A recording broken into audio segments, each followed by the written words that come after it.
Episode number 18. Gentlemen. Gentlemen. Cried the surrounding group. Monsieur de Treville awaits Monsieur d'Artagnan. Cried a servant, throwing open the door of the cabinet.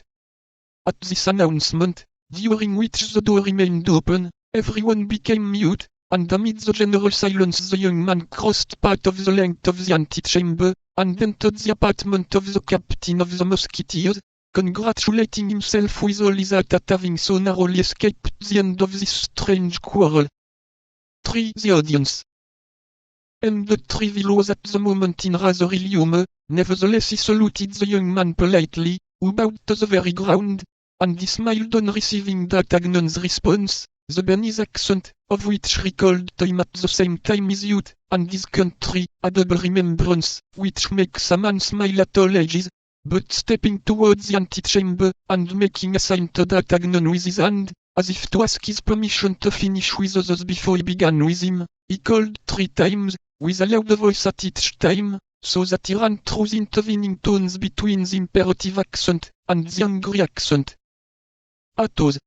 Porthos. Aramis. The 2 musketeers with whom we have already made acquaintance, and who answered to the last of these 3 names, immediately quitted the group of which they had formed a part, and advanced towards the cabinet, the door of which closed after them as soon as they had entered. Their appearance, although it was not quite at ease, excited by its carelessness, at once full of dignity and submission, the admiration of D'Artagnan, who beheld in these 2 men demigods, and in the leader an Olympian Jupiter, armed with all his thunders.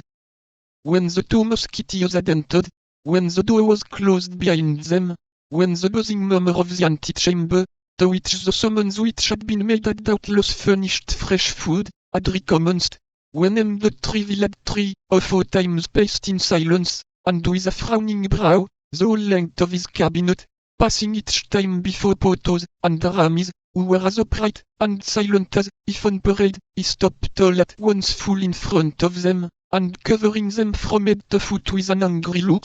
"Do you know what the king said to me?" cried he, "and that no longer ago than yesterday evening, do you know, gentlemen?" "No," replied the 2 musketeers, after a moment's silence. "No, sir, we do not." "But I hope that you will do us the honor to tell us," added Aramis, in his politest tone, and with his most graceful bow. "He told me that he should henceforth recruit his musketeers from among the guards of Monsieur the Cardinal." "The guards of the Cardinal? And why so?" asked Porthos, warmly. "Because he plainly perceives that his piquet asterisk stands in need of being enlivened by a mixture of good wine.